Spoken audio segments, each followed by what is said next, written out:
দেশের কয়েকটি রাজনৈতিক দল তাদের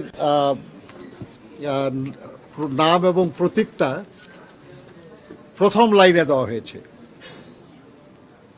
অথচ বিএনপির নাম এবং প্রতীক ঠিক মাঝখানে দেওয়া হয়েছে, যেটা ভাঁজ করলে কাগজটা এটা ভালো করে নজরেই পড়বে না।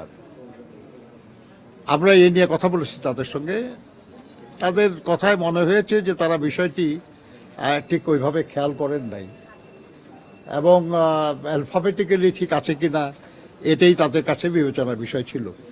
কিন্তু আমরা তাদেরকে বলেছি যে আপনারা এখানে 5টা লাইন করেছেন, 5টা কলাম করেছেন এবং 14টা লাইন করেছেন, যার ফলে 3টি রাজনৈতিক দল, বিশেষ রাজনৈতিক দল, তাদের নাম এবং প্রতীকটা প্রথম লাইনে এসে গেছে।